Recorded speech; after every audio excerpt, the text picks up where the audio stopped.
Majo John Madden in Orizaba, Mexico. That's a city bus, very noisy. That's a beautiful church, probably from the same era as most of the churches in Orizaba, which are so fabulous. When the Franciscans came here with the Spanish in the 16th century, some of them have been torn down or burned down and rebuilt, but that may go all the way back. Looks spectacular. The most famous church in Orizaba is the Cathedral of St. Michael the Archangel, the patron saint of Orizaba, one of the most beautiful churches in Mexico. I'm at the ADO, or around here they say ADO, bus stop, waiting for a regional bus down to Veracruz. The buses in Mexico, both the city buses and the regional buses, are frequent and cheap. This one for that 3-hour drive is going to be 300 pesos, which at 15-to-1 exchange rate shakes down to, I don't know, something like 21 cents American. And the regional buses are super comfortable, air conditioned, great seats, place to hook up your phone, bathrooms of course. The city buses are old and rickety, typically without air conditioning, always without air conditioning. Sometimes they run with the doors open. Some of them have windows that don't open. So, yeah, I'm leaving Orizaba earlier than I had intended.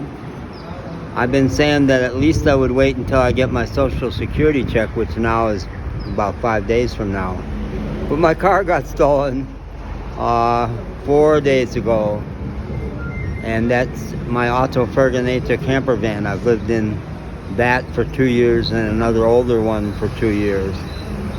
So that's my comfort zone as it is. Living in a camper van does not have a comfort zone, but for me it's home.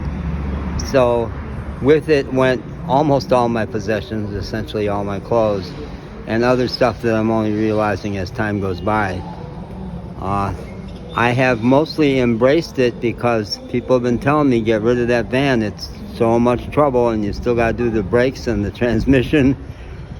But I knew I couldn't afford to replace it, so I really resisted.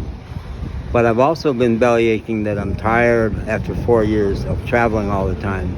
I do want to put down roots somewhere.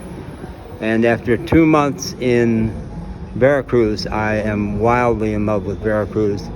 Before Orizaba was my favorite city, it's still my favorite port city, and Orizaba my favorite mountain city.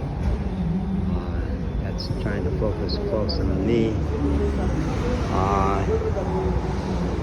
Yeah. So big sea change for me. Friends came together and helped put me in a hotel for 2 days. After the first night, they couldn't get money to me and I wandered the streets all night. That was rough. I discovered that the 4 public bathrooms in Orizaba, each of which you have to pay a nickel, you can't get in without a nickel. I tried to bargain my way in with 4 cents and she told me where I could find a store.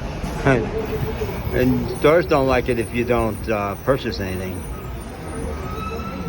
But I ended up with a lovely hotel room last night and making lots of videos, which I always do.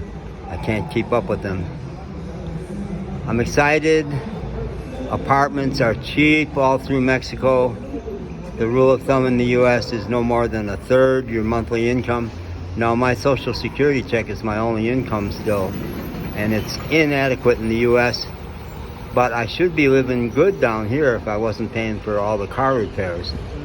And I can get an apartment for 1/10 of my income. Unfurnished, probably concrete, but decent. And put down roots for a while. I love Veracruz. I've got better friends there after 2 months than I've made. I've made a lot of friends here. Mexico, people are very inclusive and welcoming. And my experience is that the guys especially want you to be their amigo. They try hard to find a reason that you will be amigos. And often forever. They'll say forever. And they will say, there's my WhatsApp number, call me for anything. I've had probably 20 guys say that in Mexico or more. So, next chapter. My motto inspired by God.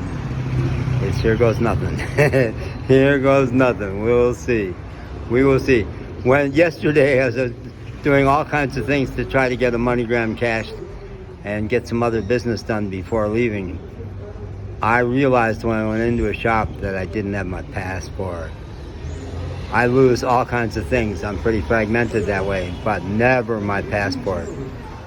And I retraced 4 stops unsuccessfully. And I said to God as I was walking fast for me at 77 down the street, God, you know my policy is you know best. I always yield to your decision, but get me that passport. Bring me that passport.